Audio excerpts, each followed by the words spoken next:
Hello, ladies and gentlemen. This is Mitchell Ryan with Blind Spectrum, and in this video, I'll be doing a review on the Uber app for the Apple iPhone.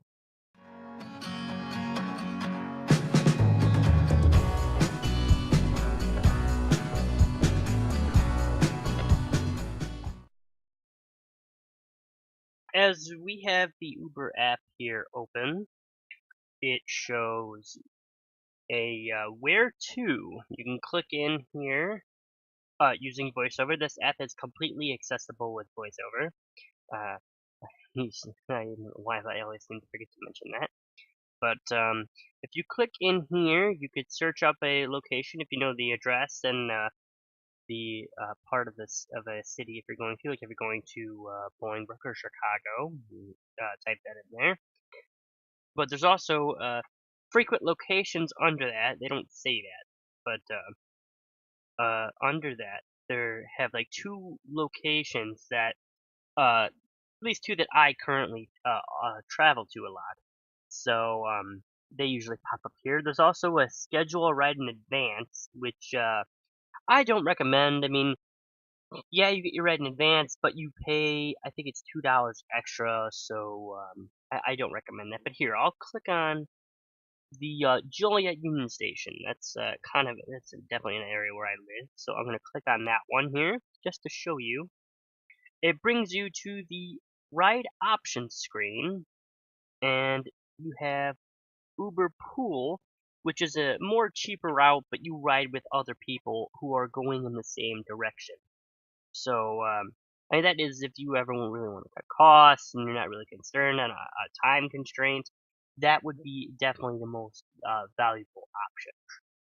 There's also Uber X, which this is more of you're traveling by yourself. You know, that's definitely a ride that you want to take by yourself or with a handful or with two or three friends. This would definitely be the one to take.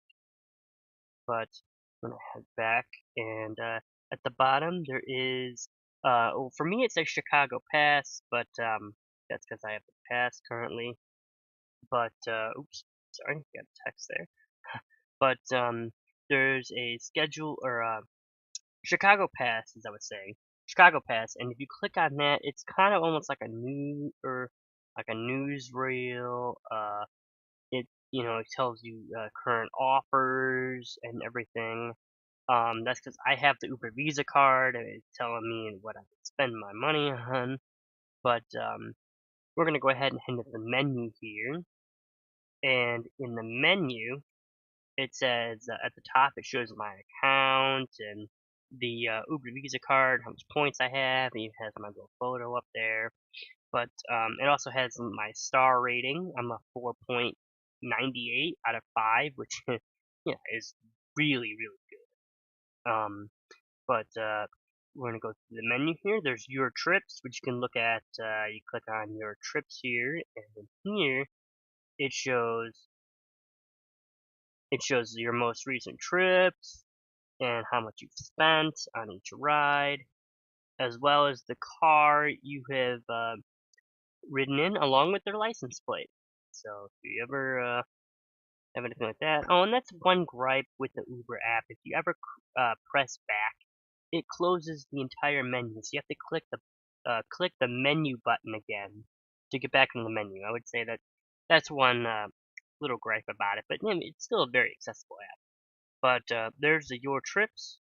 There's Payment, which has all of your payment information for how you pay for rides. It has your credit card information, or if you have a debit card, you can put that up here as well. There's also a Help button. We can scroll through that menu really quick. If you click in here, it shows your previous trip, your most recent trip, and you can report an issue. There's more topics, and under that there is trip issues and refunds, account and payment options, a guide to Uber. So this has a guide to how you would go about getting rides and paying for the rides and setting everything up for yourself. So I definitely highly recommend you use that if you're just starting out with Uber. There is a sign up button, So if you ever needed to sign up, this is where you can go to click on that. Although a lot of times when you open up the app for the first time, it'll have you sign up anyway. But if not, you can go in the menu and do that. Under more, there's accessibility, which has a ton of accessibility options when it goes from finding accessible vehicles to discussing service animals and how they would, you can get a ride, finding the most accessible vehicles, or if also you can report issues as well. If a driver has an issue with your guide dog or other service animal, that this is where you would go. And you could also leave feedback as well in that menu. And let's see that menu. You can click the back button here and see. Look, it's bringing us right back out to the main ride screen. So I don't understand why, but there's the help menu. The ride pass. This is where you'd go if you want to get the Chicago pass, like I have. It gives you 35% off of each individual ride, but that's where you'd go for that. There's free rides where you could share your Uber code with other people who want to download Uber, and they can go ahead and use your code to get some percentages off of their ride. So that's pretty good there. And then there's a settings button. We'll go to the settings menu really quick.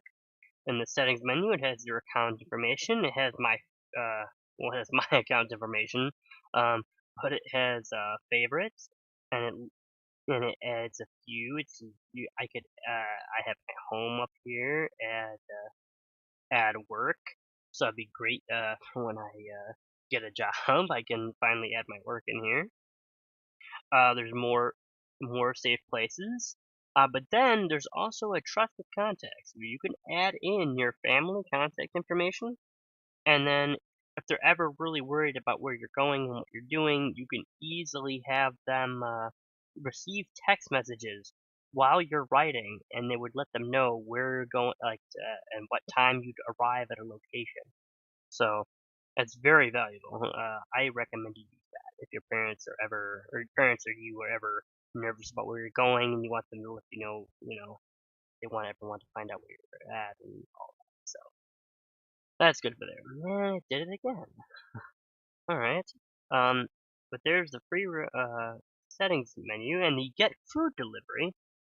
And in this one, I think it literally just takes you right to Uber Eats. Yeah, it definitely will. I think it will take you right to Uber Eats.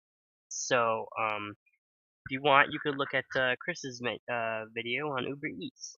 I believe that one will be coming up very soon. There's a drive with Uber, which I mean, I don't just get drive, but if you did know someone who had wanted to drive, you can say, hey, here's Uber, and there's a drive with Uber button. I think they have you sign up and stuff too, but I've never gone into that part of the app, but it is there. And then legal, which is the bottom of the app, which has here we'll just go ahead and scroll through it. There's their copyright, their terms and conditions, privacy policy, data providers, software license, location information, and a other. And in here, I think it just has their what's in the other? Their Illinois insurance certificate and Chicago TMP. I've never heard of that. That's what they have in the other menu. You can click back again and click back, get out of and it closes it again. But this was the Uber app for the Apple iPhone. I'm Mitchell Ryan from Blind Spectrum. Please like, comment, and subscribe, and have a great day.